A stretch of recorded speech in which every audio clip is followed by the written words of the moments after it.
Claise Brook, a name and location you probably know, near the river in East Perth. It's known for its leafy streets, expensive looking townhouses, and artificial cove. You've probably seen the train station too. But let's focus on the name. Claise Brook. Did you know a real brook with that name once ran through the area? I didn't, and I'm quite familiar with Claise Brook. I'm too poor to live there, but it was a regular skateboarding haunt in my younger years. When I was older, I would attend the local TAFE and learn how to be a surveyor, with practical classes all over that portion of East Perth. The name was always just a name. The history of the location's namesake ties in closely to the heritage of Perth. The brook was once part of the Perth Great Lakes, a topic that is worthy of its own video. Otherwise known as the Perth Wetlands or the Great Lakes District, it was an interconnected system of lakes, swamps and wetlands that once existed north of the city. Most of it has since been filled in and built over, beginning in the 1830s. But originally, the Claise Brook was an ephemeral stream that ran all the way from Lake Munga. It was an important piece of the puzzle as it enabled high flows of winter water to be offloaded into the Swan River. The brook was named after Frederick Claise, who apparently pronounced his name Claise. He was the surgeon aboard the HMS Success on its first voyage up the Swan River in 1827. James Stirling himself was responsible for the naming. The next reference I found was in the December 5th, 1835 issue of the Perth Gazette and Western Australian Journal. It's not much and appears to just be a classified advert for a farming lease, but it shows that the name was in regular use early on. The next reference I found was from 1842. This time in a newspaper called The Inquirer. It's another advert for a lease, but gives a good description of the area. In what sounds like a lovely cottage on the banks of the Swan River, it contained 4 rooms, a stockyard, and a man's room. Whatever that is. The lease also included other outbuildings and a 3-acre garden with established fruit trees. Sign me up. The pleasantries begin to end in the preceding decades, however.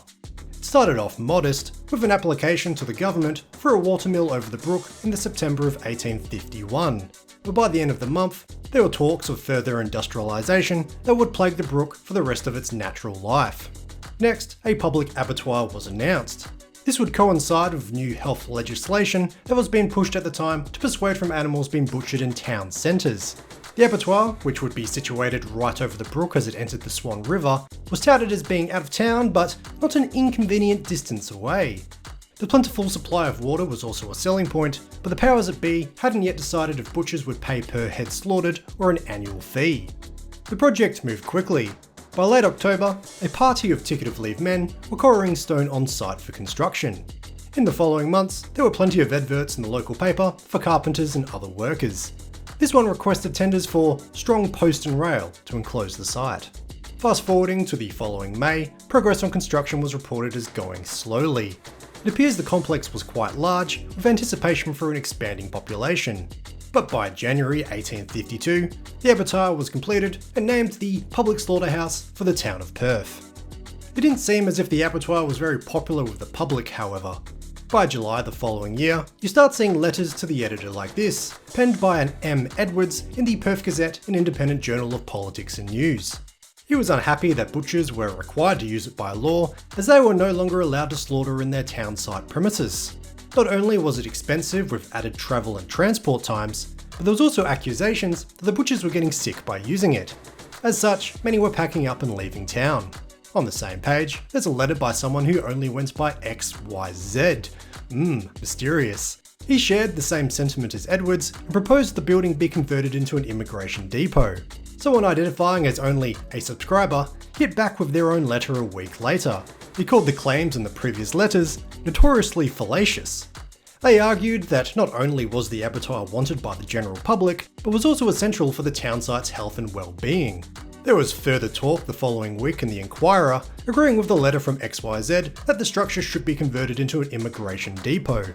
This was regarded as ideal, since it was a large building with direct access to the river. The story then goes quiet until the April of 1854. By then, it was reported that 50 ticket of leave men were instead stationed at the abattoir. This doesn't go into further detail, and I assumed it just meant they were there to work. But I would find out later that the structure had been converted into a convict depot. It was now called Claise Brook Station, not to be confused with the railway station. There was still a lot of vacant land in the area by this point. The June 1854 classified advertised 54 acres of land with river frontages. Interestingly, they specify that it's next to the abattoir, not the depot. It also seems as if the brook began to be converted into a drain this year. There's not too much information about that specifically in the early years, but I do know that a portion of it collapsed in 1862 north of the Perth train station. This shows that it was at least likely converted from a drain from East Perth to the CBD. As the surrounding trees were gradually cleared and the Great Lakes slowly drained, the brook suffered from constant flooding throughout the 1860s and 70s. I could be wrong as records from this period are spotty, but it doesn't seem as if the local government took action for decades. I'm sure this made living near it precarious. In 1861, there's the earliest photograph I've found of the brook. To me, it looks like this portion is still in its natural form. This was taken by a man named Alfred Stone. The reason for the double is because it was taken with a stereoscopic camera. If they were viewed with a stereoscope, the image would appear 3D. Interesting 1860s tech aside, it's a poignant image of a location that's unrecognisable in the modern day. Jumping forward to January 1864, the West Australian Times goes quite in depth about the abattoir, now long closed. It confirmed that the butchers did pay per head instead of an annual fee. It was 3 shillings 6 pence for cattle, 3 pence for sheep, and 1 shilling for calves. It appears the operation was running at a loss for the colonial treasury. Not surprising really, if a lot of the town's butchers packed up shop. I'm not sure what happened to the legislation about butchering in town, but the article further confirmed that the structure was converted into a convict depot. In 1868, we're treated to another fantastic photograph, also taken by Alfred Stone. The photo is very much the same, although taken in a similar but different location. I wonder if that's Stone himself, standing by the water's edge. According to the State Library, he died in 1873, so the age of the man seems correct. The description states that this photograph was a gift for his daughter, Fanny Hampton, who moved away from Perth with her new husband that same year. What a great photo. It would make an awesome album cover. In the late 1860s, there was an opportunity to produce silk. Italy was the leading producer during this time, but there was a blight affecting their silkworms. Seeing a hole in the market, enterprising individuals within the government decided to start growing mulberry trees by the brook. Mulberry trees grow quickly, and domestic silkworms feed off the leaves, so it was considered a quick way to make a buck. By 1873, 2,000 trees were growing over 1.5 acres. They were considered healthy, ranging from 6 to 18 feet tall. By July 1878, the plantation had blown out to over 4,000 trees, and that was across 16 acres. But while there were no issues growing the trees, producing the silk was a different story. As per a great ABC article I've linked in the description, the hatchery was freezing cold in the winter and stifling hot in the summer with poor ventilation. Additionally, Europe figured out how to fight silkworm diseases through advances in science, which led to a decline in the Perth market. As such, the government looked for an out. They attempted to lease the operation privately, but had no takers, and instead handed it over to the local council in the October of 1878. The land would sit vacant for decades, eventually being reactivated as a low-income campsite during the 1890s gold rush. If an account by E. Henry in an 1897 issue of the Western Australian is anything to go by, the camp was bleak. He describes that the camp is covered with sand so deep it would sink to the top of his boots. It was also infested with fleas, meaning life in a tent was miserable. He also claimed that the rent was 10 shillings per month, which he considered exorbitant considering the conditions. The letter goes on to say that an older couple eventually refused to pay such a high price. This prompted a Mr. Lockwood and 2 other men to appear with a cart. They proceeded to pull down their tent, gather their belongings into the cart, and dump them onto the road. I'm not sure if it would be considered mercy or not, but everyone was evicted in 1912. The land became Haig Park, which survived until the 1990s. By the late 1880s, the brook was more commonly referred to as the Claise Brook Drain. A November 16, 1898 article in the West Australian claimed that the total drain works would cost £20,000. For that money, you'd assume there'd be more drain than brook. And indeed, the drain was expanded in 1899. It was now made of brick, and 5'3" wide on Wellington Street, and 8.6 foot on Claise Brook Road, near where the TAFE is now. Descriptions of the drain weren't encouraging. It was, quote, full of liquid filth. By this point, he was receiving waste products from the industries that sprung up alongside it. Not that you can tell from the photos I found from the 1900s, but I guess a grainy black and white photo only tells so much. Further works were completed in 1905. A 2.6 metre wide circular portion was enclosed at the intersection of Royal and Lord Streets. Pollution continued. In a scathing 1907 article by the Western Australian, titled "The Claise Brook Drain Alleged Insanitary Conditions," a city health officer described the drain as most foul, filthy, and insanitary. The top of the water was, quote, covered with a thick scum, and when they cleaned it out, they found rotten paper, rags, decomposing vegetable matter, and the carcasses of dogs and cats. Around this time, the city was building its first sewer network. You can refer to my video on the Lincoln Street ventilation stack for more information about that. The location where the brook reached the Swan had been considered for sewer filter beds since 1898. By 1909, the construction of these was complete and complemented a similar setup across the river in Burswood. The treated waste was sent across the river by siphon, which was then discharged into the river. You can also check out my video on the Burswood Canal for more information about that. There were 5 acres of land to the north of the brook, where it reached the Swan, that was set aside for public gardens in 1880. Instead, this would become the East Perth Gasworks. Construction began in 1915, and the drain was rerouted south around the development. The gasworks would reach full production by 1924. These gasworks would become a notable sight throughout the following decades, and there are many great photos that show the drain alongside it. Just west of the gasworks was the Tea Tree Lagoon. Originally, this was a wetland consisting of swamps and lakes. This was mostly filled in by 1929, however, and the rest was lost to a subdivision in 1934. On retro maps, it's shown as a swamp that's full of tiles, pipes, and stoneware. In better news, by 1935, the sewer system was being replaced with an ocean sewage scheme to Subiaco. The filter beds were to be demolished as they were underperforming anyway, which meant no more sewage for the Swan River. In their place, a pumping station was built. By the 1960s and 70s, East Perth was fully developed and mostly full of industry. This is where a great resource for the video comes into play, a book called Claise Brook, The Lost River of Perth. This was written by John Gordon in 1975 and can be viewed in the State Archives.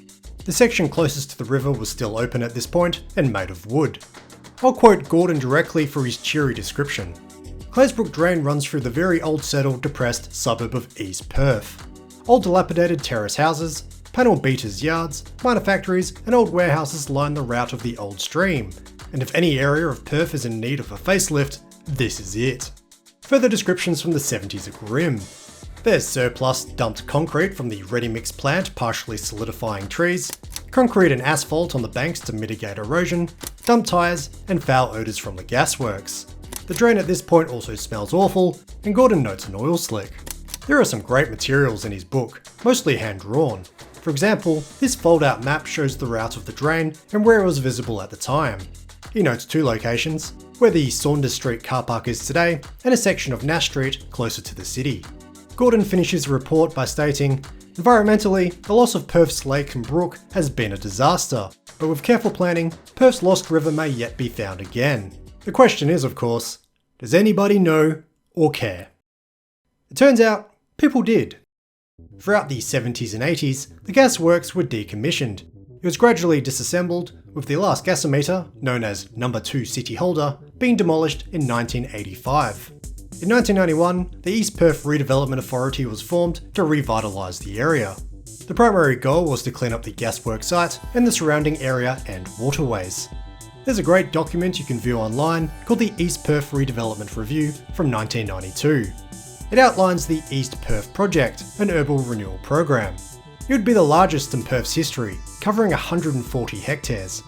As for the drain, in this document, it's described as mostly piped until a quote, relatively poorly maintained open drain near East Parade. It shows that the design of the cove eventually changed too. Here, it's shown with artificial islands and more bridges. Massive environmental remediation began from here. 10,000 cubic metres of soil was removed and 6 hectares of surrounding riverbed was dredged. Tea Tree Lagoon was filled with so much rubble over the years that it couldn't be redeveloped. It wasn't cost effective to remove it all and also recompact the earth. This is why they built the inlet where they did. The idea was also floated to reopen the drain as a flowing brook, but this was rejected for health reasons. Interestingly, the land over the drain has been kept as public open space because access is still needed. The Claise Brook drain was moved south during the construction of the cove. There's a fantastic photo of the drain being unearthed and it shows how large it really is. In the modern day, the drain runs all the way from Morley Drive and Nollamara. The final design only has one bridge. This partially replaces Trafalgar Road and is named after it. While it's now just a footbridge, it also carries all the services across the inlet, including a sewer pipe. However, only secondary contact recreation is allowed in the cove, like boating and fishing. No swimming is allowed, indicating that the water may not be considered safe. I personally wouldn't swim in any part of the Swan, let alone eat something that lived in it. The sewer pump house from the 1930s was still there during development too. While the building was demolished, the pumping station remained and it was upgraded to modern spec. That's why there's a big steep wart on the landscape near the mouth of the river. So, what remains of everything I just described? Well, I just want to begin by saying that East Perth hasn't totally lost its heritage. There are still random blocks of industry, which make quite a contrast to the expensive townhouses usually right across the road. It's all quite light industry, however, consisting of businesses like smash repairs, smaller warehouse operations, and of course, we can't forget about Bright Tank Brewing. As far as I'm aware, there's nothing remaining of the abattoir in Convict Depot. Its location would be underwater anyway. Still, it's a shame I never located any photos. It's been gone a very long time. As for the mulberry plantation, it was theorised in a 1999 thesis called The Changing Form and Function of Claise Brook by Graham O'Neill that a tree might have survived. It was found in a backyard on Trafalgar Road and was believed to be over 100 years old. It describes the location of the property, but as you can probably imagine, it's long gone. I got my hopes up when I saw this vacant lot in the approximate location, but these trees and bushes were planted recently. There is a road nearby called Mulberry Way, showing there's at least some recognition of its existence. For a more tangible remnant, head to the museum. In the WA Treasures Room, with the blue whale skeleton, you can find this silk handkerchief. This was spun around 1875 in France, using the silk produced out of the plantation. There's no remains of Haig Park either, although part of the subdivision includes Haig Park Circle and Haig Park Place. It looks like there were some very mature looking trees around the perimeter originally, but none were retained. Not all trees have been removed, however. North of Haig Park and next to the cove, you'll find Victoria Gardens. This was also called Victoria Park and was an original inner city park from the 1870s. It was gradually abandoned, being in the middle of an industrial zone, but was re-established during the 1990s development. Several mature, original trees have survived and were retained.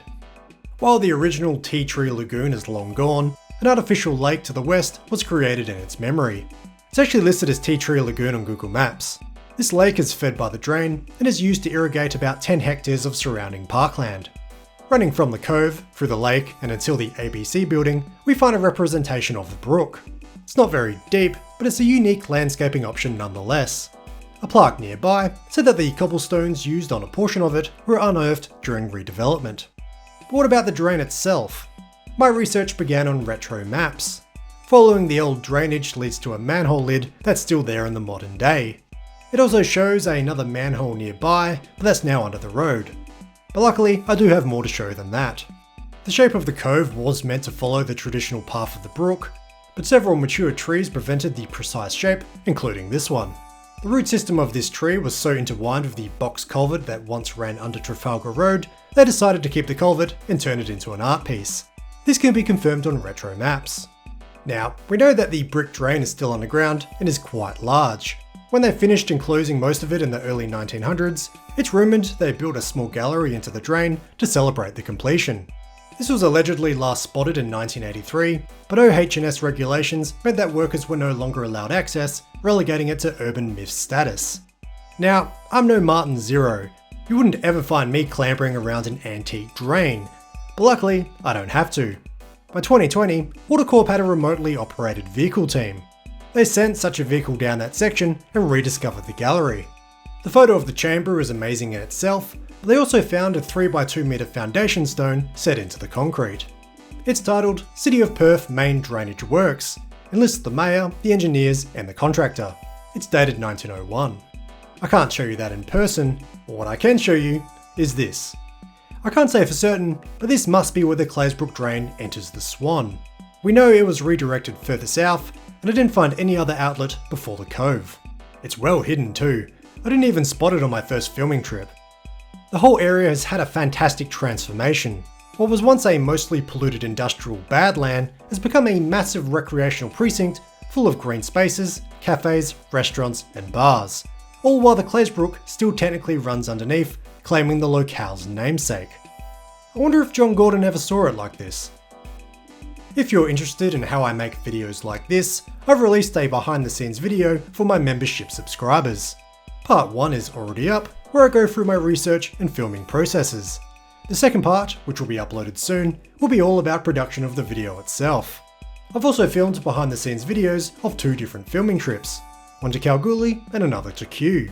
These are a great way to get a sneak peek of future videos. The support program is just $3 a month and can be cancelled at any time. That $3 includes the extra content, shows your username at the end of the videos, and also highlights any comments you might make. All money earned goes back into the production of future videos. But otherwise, thank you so much for watching, and I'll see you in the next video.